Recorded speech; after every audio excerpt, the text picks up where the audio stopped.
Welcome to Success Fundamentals. I'm your host, Dennis Postema, and today we have a very special guest, Wes Watson from Watson Fit. He's an international bestseller. His YouTube channel, GP Penitentiary Life, has over 75 million views. Wes, welcome to the show. Yeah, I love to be here. This is what I love the most, is talking about success and what it really means, the true definition. Absolutely. And you are Mr. Fundamentals. So let's talk about that. What is success to Wes Watson? To me, success has always been the man that you're creating. Everyone talks about it's about the journey, not the destination. So throughout your life, you're always seeing what you could be at your highest potential. And for me, success has been to create the man I always admired with the intention of giving that man to the world. It's all about self-actualization. And then finally hitting the pinnacle, which is self-transcendence. So self-actualization is realizing your potential at the highest level, that calling from within, that you could always have more if you just be more. And then once you've attained that, which we have, then it's your obligation to transcend self and teach others. So many successful people suffer from this. They don't have an outlet, Dennis. There's no outlet. So they have all this wisdom, all this knowledge, all this potential trapped in them, and they're not speaking it to people. You see them, they're on the elevator, and they have the Rolex or the Patek or the Millie on the wrist, and you know they're very successful, but they're not sharing anything they've done today. They withhold because they don't want you to know their success. People think that's humble. I think it's an asshole move. Yeah. I like people that are more upfront, and they're more like Grant Cardone, like myself, like the individuals who put themselves out there and their life, and they say, do you want to know how I did it? They want to share. That's what I feel is the man who's actually dropped his ego. He's not protecting himself. That's awesome. Yeah. And you do share. You're so transparent, authentic, and real. I love that about you, because if anybody wants to find out how to do it, you share that 100%. What would you say the number one success fundamental, or your top three for somebody who's wanting to get after, be a success, either for their body, for bodybuilding, or for business? What do you think? Because I mean, they really run together, and that's where most people fall short, I think. Selflessness. I mean, really creating a successful life, a successful physique, really making yourself and your life attractive in every way, to then guide other people to level up with you. Because my belief truly is that we all really just want to be valuable to others. Yeah. Like, it's not really, I have the money, I have the success, I have the physique, but every day I crave something, and it's being valuable to others, knowing I'm valuable, knowing that I'm an asset. So many people don't realize success is truly about whether you infect or affect those around you. And a lot of people are just infecting people with their negativity. And we've made our life to inspire and affect people with our positive actions, habits in the days we live. I mean, so really, to me, how people leave your presence once they've been around you for an allotted amount of time is how you determine your level of success. Oh, that's right. That's awesome. And one thing that you really reminded me of, you're getting ready for our interviews, Wes, is gratitude.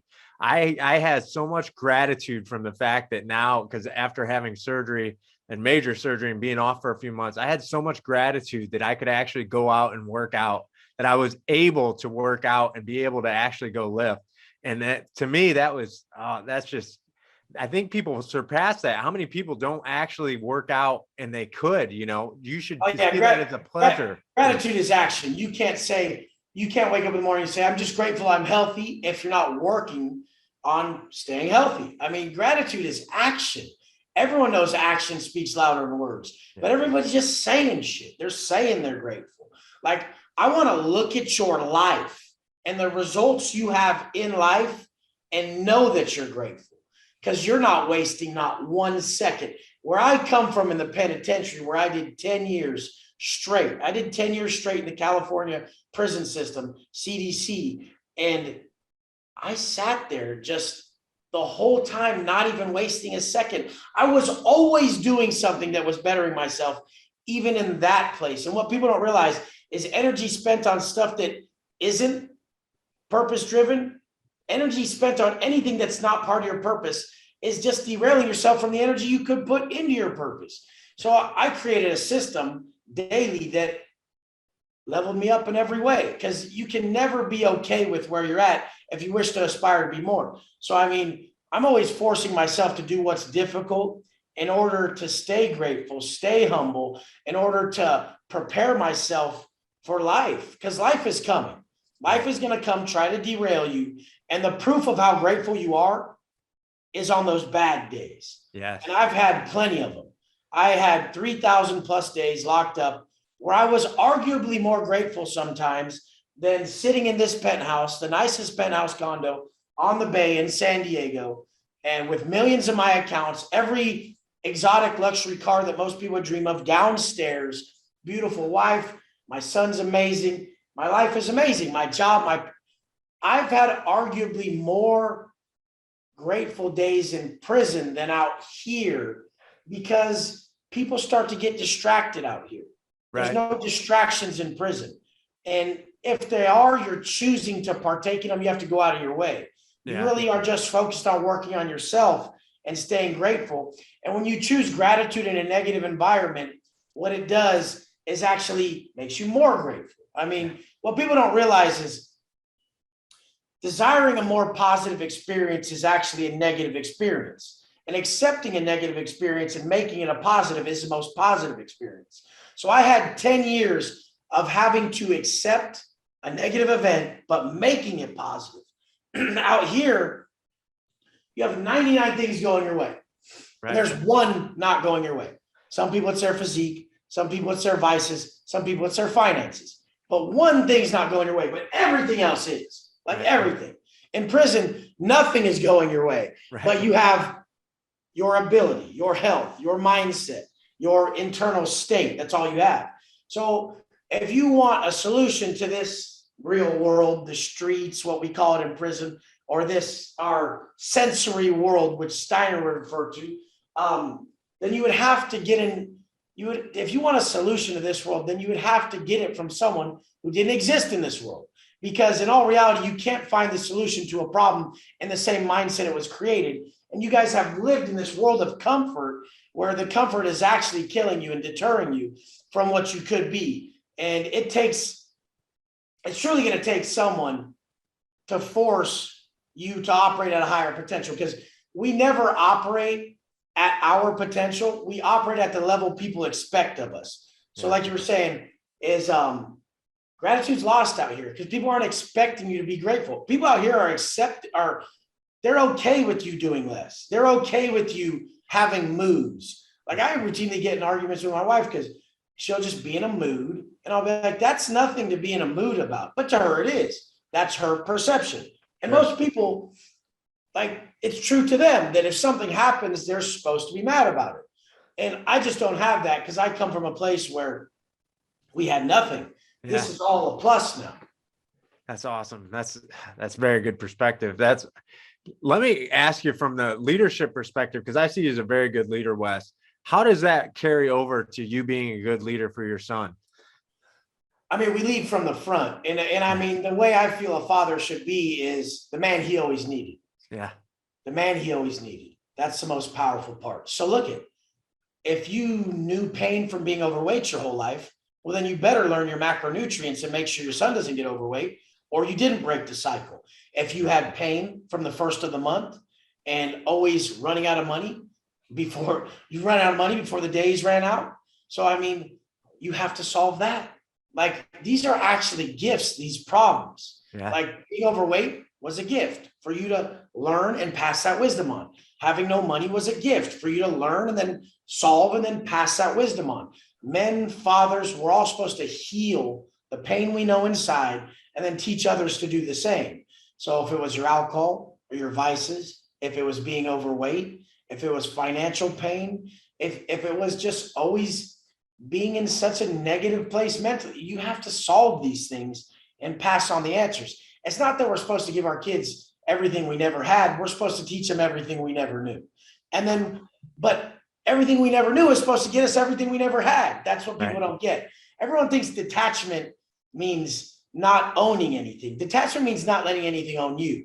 So if anyone is down on you about possessions or money or anything like that, or they use that one phrase. I love that phrase from a dumbass motherfucker when they say, why all the cars and stuff and all this, Wes? Why the money?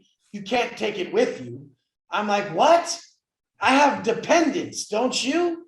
Are you going to leave them anything? Like, what do you mean you can't take it with you?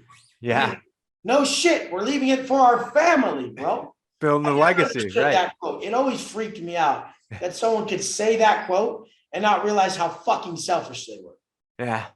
That's exactly right. Your legacy building. That's funny. My magazine that was just out 2 months ago when I was in the hospital was about legacy building and succession building.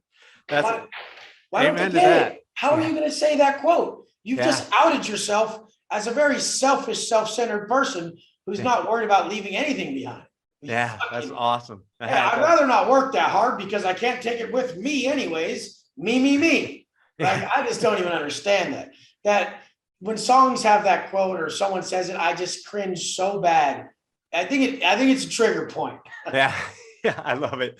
Well, let me ask you this, Wes, because you're extremely confident and very hardcore, but you're extremely humble and intact with your emotions. How do you find that balance? Oh, dude, I had to find it. Yeah. I mean, I needed to heal myself while I was in prison. And if you're not feeling the emotions, you're not healing. If you're not feeling, you're not healing. Yeah. So I actually had a process that I knew was very valuable. And in prison, I still do it out here.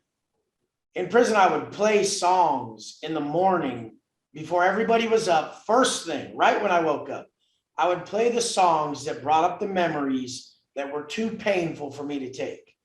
So missing my family, missing my dogs, missing life, missing the world, missing the beach, everything that was taken from me. I would play the songs that triggered memories that were so painful. I would just waterworks, just flood of tears coming down my face. But to me, those tears were power. Those tears were messengers. Those tears were healing me. They were just really washing away everything that I thought I needed and strengthening me at the same time. I would go into workouts with that emotional motivation, that same emotional motivation that has a mother lift a car off her son. When she had the 10-pound dumbbells yesterday, talking about this is heavy and this hurts. But when that car was trapped on her son or the door was wedged and it was life or death, she ripped the thing off the fucking hinges. That shit makes me like get emotional right when I think about a woman being that powerful for her love for her children. And I mean, that's what did it for me. Yeah. I found it, the answer right there. I was going to live every moment in prison creating the man that my future family needed.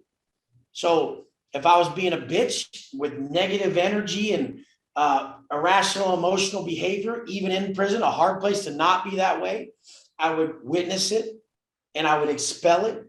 And how would I do that? With physical exercise, with understanding, with having a strong mental witness and a large level of awareness to these internal states, predicting them and learning to be actually proactive to these states instead of reactive.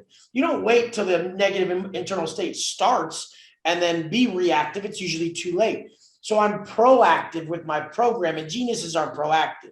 You always have forethought, and everybody has their genius. Don't let that word miscue you that you don't have genius in you. Everyone has genius in them, and it's everything that no one else can see is your genius. So your imagination, everything that is belief driven. So my imagination was my genius. It was my emotional motivation. It was me visualizing my future family, every push-up, every burpee, every tear, every time the door locked and never opened, every hungry night spent getting more ripped so I could just come out and be this man that created this man to then gift it to a woman. And I was creating this man to then gift him to my wife now, Valerie. I didn't know I was creating him for exactly her. I was just creating it so that I would attract someone. And we met, and I knew that my life was meant for me to create this individual to then give to her. And then watching her now pursue fitness, drop vices, become an entrepreneur, you'll see that you lift them up in the ways you lifted yourself. So leading from the front, actually being what is going to truly change people's lives the most in the most authentic way. And what people don't really realize is that different is better than better. Everyone's trying to do it better. Like, I'm going to do a better fitness page than that fitness person. No. Different's better than better. And you're different. And that's your superpower. Yeah. Showcase you, your life, your story. This is how we actually connect, because what's most personal is most general. We're all going through the same shit. Yeah, you're exactly right. That's wow. That's awesome. What would you, let me ask you a profound question, maybe a profound question. What would one sentence, if you would give your 20-year-old self one sentence, could tell you, go back in time and give your 20-year-old self one sentence, what would it be? It would just like be everything that you felt people weren't for you. Everything that everyone wasn't for you, be. Yeah. And like, I ended up just finding the answers on my own. Yeah. Like, I was overweight at like 12 to 14, and that shit hurt. That shit was more painful than going to prison for 10 years, going to high school, having to wear the same shorty skateboard shirt and like picking it out of my fat and shit, and like trying to like not look like I had little tits and shit. Like, it was so painful, bro. Like, that's where trauma starts. You assholes sending your kids to school like fat and chunky, when the other kids are like 10 and 6-packs, and you're telling them it's okay. It's not okay. It's, you chose to feed your kid that way, you piece of shit. Right. They're not genetically predisposed to having that body. You fed them Carl's Jr. and Taco Bell because you were lazy. Yeah. You weren't smart enough to understand fats, proteins, and carbs and how they played on the body from, let's say, 8 years old to 14. If you would have fed them, like, if you would have started at like safe age 7 to like 14 and gave your kids the correct understanding of macros, they would not be drastically overweight and know the pain I knew. So I had to learn that. And then I'm not going to let that be overlooked in my life, to where my wife knows her macros. Now she knows if she's fucking up. And when she knows she wants to look better, she knows that her protein has to be X amount, her carbs have to be X amount, her fat has to be X amount. This isn't a guessing game. And I'm routinely shocked about how many 7, 8, 9-figure individuals don't know their macros. Like, you know everything in your business, everything in your account, and you don't know what's on your plate and how it's affecting you. Why? Yep. You're 100% right. That's exactly right. Just so many things that, and then my drug use and alcohol and thinking that was cool. I mean, I've watched Disney movies. I think I was watching Thor, and after like a Marvel movie, and after like a long day, Thor was having a beer, you know? Like, what the fuck? They've instilled this in us that like after a long day of saving the world, even Thor has a beer. You know? Yeah. Like, and construction men after work, they need a beer, you know? It's like, you guys all look like shit. Yeah. Like, you think you're this big ass, badass construction dude, and you got tits, homeboy. Like, I never saw a badass dude with titties. I'm sorry. Like, real men that are real examples are falling off. They're disappearing by the moment. Yeah, I agree. And that's what your community creates. Yeah, removing that. And then now working our way to the financial, once our habits are in line, the way we work out, the way we eat, our vices are gone. Now we're not in our way anymore. Yeah. Now we can put all our energy into actually curing our financial state. We can become entrepreneurs, build a business. We're going to be able to follow any blueprint because we follow the hardest blueprints, which is controlling what we ingest. Like, there's a lot of millionaires. There's 47 million millionaires in the world, something like that. How many people are actually set single-digit body fat in the world? Way less. So, I mean, by choice. Yeah. And I mean, that's because we have very little ability to build strength through restraining ourselves. So we're weak. And if we're weak, we can't follow a blueprint that takes a lot of commitment. So once we've mastered ourselves, I could slap down any blueprint in front of a man who's mastered himself at a high level, I'm like, oh, this is all I got to do. Perfect. I'll do it. And he gets it done. Because of that discipline and those habits that you're putting in force that are making you become the man that you become are now that sets the tone for any blueprint. It really does. It doesn't matter. Oh, hey, Wes, we're going to start you right now. You're going to be a NASA astronaut in 4 years, but you have to do all this. I can obviously do it. There's probably nothing on this planet that everybody follows me believes I couldn't do if it was like, we're going to throw this in front of you. You have 8 years. You have to be a brain surgeon. Yeah. Like, I could do it because I'm just not going to not do it. Yeah. Everyone's excusing themselves from shit, not calling it an excuse. Yeah. They're like, no, it's not an excuse. I had to pick my kids up. You had something planned today and you didn't do it. Yeah. You excused yourself. That's an excuse, bro. Yeah. They're just all, no, but like life got in the way. That's the beauty of it. Some of us don't let life get in the way of our goals. We make our goals our life. Do you get that? And they're like, but I had to pick my kids up. I got up earlier and did it in the morning. Yeah. Oh, well, I won't get enough sleep. Have a good day, sir. Yeah. Yeah. Like Arnold said, sleep faster. Yeah. I feel better when I have less sleep. Yeah. Yeah. Well, I appreciate you being on Success Fundamentals today, Wes. I truly appreciate you as a man and what you do. I couldn't show more gratitude for you being on the show. Oh man, even the DM you sent me this morning, I know I said it earlier, but that meant a lot because it just showed you were up and grinding. And I know that feeling when you're like, oh shit, I'm embarking on something that's going to be beautiful. The strengthening of my soul. Like, that's what people don't get. They don't want their mind and body to fail, so they never meet themselves. Right. The second you hit a wall mentally and physically, and the pain is paramount, that's when your spirit takes over. And your spirit is unbreakable. It's indomitable. It can't be stopped. Like, so let your mind and body fail more. Yeah. And then selflessly operate from the spirit and see how much gas you still got in the tank. I do it every day. I go until I cannot do anymore. And I say, no, I'm doing more. And then when I do more, I realize I had so much in the tank. It was crazy. It's amazing when you push yourself to those extra levels. The extra level is how you unlock everything, because stress management is truly the key to the ceiling to your potential. Yeah. If you say you're tapped and that's all you can do, that is all you can do. But I love it, Dennis. Thank you so much. Thank you very much, Wes. I appreciate you, man. Have a great day, bro. You too. All right. Bye.